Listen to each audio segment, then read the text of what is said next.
What's going on, everybody? It's your boy SoFly Trades here, back with another video. My weekly stock watch list for SPY. I hope everybody enjoyed their weekend. Had a nice relaxing weekend, but tomorrow is back to the grind. So, starting here off on my daily chart, and as far as I can see here, let me draw this trend line.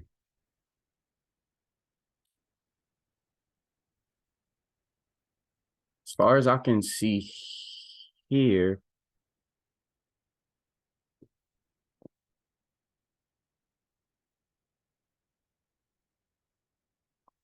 yep. So it looks like on our daily time frame, we just made a lower low with this candle. We made a lower low, which means we're in a downtrend now. We were in the uptrend because we made okay, I'm going to take it back. Made a low, a higher low, and then another higher low, which indicates an uptrend. And my trend line here with the cross of that trend line indicates a downtrend. And let me go on my weekly time frame. Same thing on our weekly. We're looking bearish on our weekly time frame too. Looking really bearish on our weekend time frame. This is a medium-sized candlestick. Okay. So basically what I'm going to be looking for, I have some fib points drawn at my pivot low to pivot high. And the price is sitting now at 396.38. And I have a 50% fib at 396.54. So what I'd be looking for, with price action, I'd be looking for maybe rejects off this level. Or if we push up, and push up through the key level and retest it, I'll be looking for calls. But we also have, let me move back to our daily time frame because you have to be aware. We also have a supply zone right here. This was a demand turned into supply. So you want to be really careful when you have a supply zone and taking calls. You want to be really careful. If you do take calls from a 396.54 break and retest, I'd be very cautious on this play because going into a supply zone, we could just reject right off the supply zone. And we're also under our VWAP right now, which means we're bearish.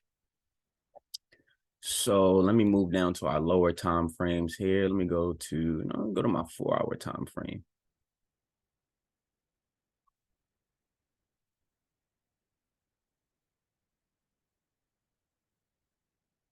Yeah, as you can see, you have these long wicks forming up here as soon as we get close to this supply zone.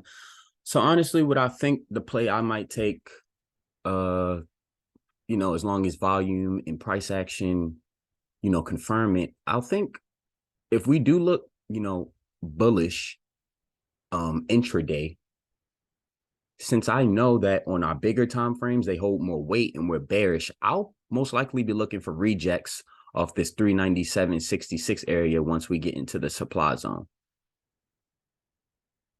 I feel like that would be my best bet because I don't want to play calls into a supply zone, just to be trapped into a weak trade.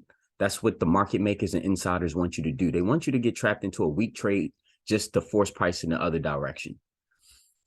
They want to instill, they only have two jobs. Market makers only have two jobs: to instill fear and to instill greed. That's the only thing. And they do a very good job at doing it too. Okay, but as far as our 4-hour time frame, we're bearish in our 4-hour time frame, made a lower low. Now we might come up, retest this 397.66, reject off of that. I think I'll be waiting to take rejects, but I have to wait for my key setup. Let me go to my 1-hour time frame here. As you can see, the smaller time frames you go, the more information you can see. As you can see here, we pushed up to this supply zone and rejected immediately.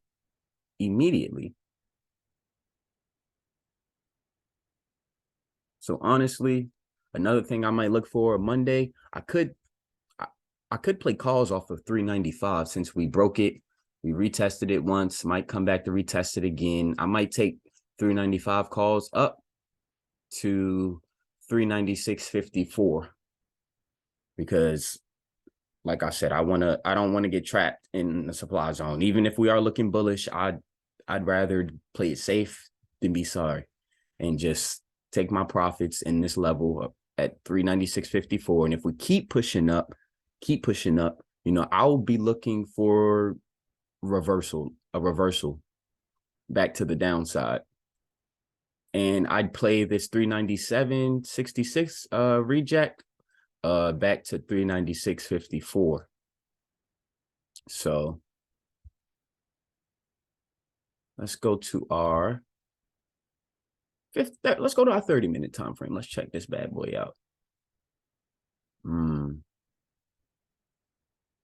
Yeah, we had a little uptrend right here. We had this was our lower low, higher low, another higher low. So intraday is an uptrend, but our bigger time frames are a downtrend.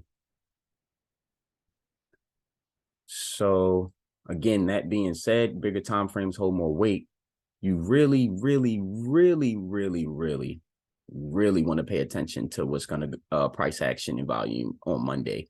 And you don't want to get caught in a trade. You don't want to get in too early. My advice is that you wait the first 30 minutes of market open, because big institutions and buyers, they always wait usually the first 30 minutes, to see market sentiment really before they get into play. That's why anytime around 10 o'clock Eastern time, it's not always, but majority of the time, you always see like a reversal in either if it's bearish or bullish. That's because the market makers are now getting in the market. But let's go down here to our 15-minute time frame. Yeah.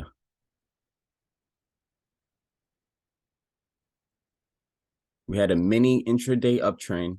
And since we're consolidating, this looks like accumulation. And usually after accumulation, we sell off. Because what's happening here with the market makers, they pushed it up. They push it up to a key level they wanted at. They start selling while retail traders are buying, tricking them because they think it's an uptrend. Little do they know we have this supply zone right here. So what the market makers are doing, what they want to do is they fill up their stocks. They fill up their stocks at the low. And then once they start filling it up, they push it up to a key level. And once they get to a key level, as of right here, they start selling off, taking their profits. And that's all they do. They do this all the time. And if you can know how to read the market, know how to read volume, and know what the insiders are doing, and you follow the smart money, then that's how you'll be consistently profitable. Let's go to our 5-minute time frame. Yeah, we're looking really weak around this area. Really super weak. Every time we touch this supply zone, we reject. So my plan definitely for Monday is, if we come down here, if we hold a base above 395.55, I want to take calls off of 395.55 back up to 396.54.